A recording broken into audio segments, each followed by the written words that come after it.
seorang pria yang kemudian diidentifikasi sebagai Putu BA 50 tahun dari desa Kaliakah, Kecamatan Negara, ditemukan meninggal dunia pada Rabu 11 Oktober malam. Pria yang berstatus duda itu ditemukan terbujur kaku di dalam kamar mandi di sebuah hotel di desa Tegal Badeng Barat, Kecamatan Negara, Kabupaten Jembrana. Menurut Kapolsek Negara Kompol Iketut Suwake Purnawase, kejadian tragis ini pertama kali diketahui oleh AN 45 tahun, seorang penjaga atau karyawan hotel. Dari keterangannya, korban Putu BA disebutkan datang ke hotel sekitar pukul 17 WITA. Korban tiba di hotel mengendarai sepeda motor Honda Beats berwarna putih.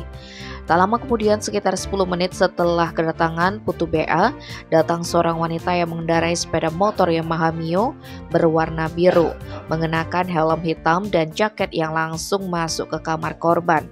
Meski AN tidak curiga pada saat itu, namun karena kamar nomor 6 dalam keadaan gelap, ia kemudian meminta bantuan Gusti AMR, seorang saksi yang tinggal di hotel, untuk memeriksa kamar. Setelah tidak ada respon terhadap ketukan mereka, Gusti AMR mencoba membuka pintu yang ternyata tidak terkunci. Saksi AN selanjutnya meminta bantuan iparnya, Ketut E, yang tinggal di sekitar hotel, untuk menghubungi klien Banjar. Klien Banjar kemudian melaporkan insiden ini kepada Babin Kantimas yang selanjutnya menghubungi pihak kepolisian. Tak berselang lama, tim Inafis Polres Jembrana bersama dengan Bidan Puskesmas 2 Negara Niputusri Eka Agustini datang ke TKP dan melakukan pemeriksaan. Berdasarkan hasil pemeriksaan, dugaan awal adalah bahwa Putu BA meninggal sekitar 2 jam sebelum ditemukan.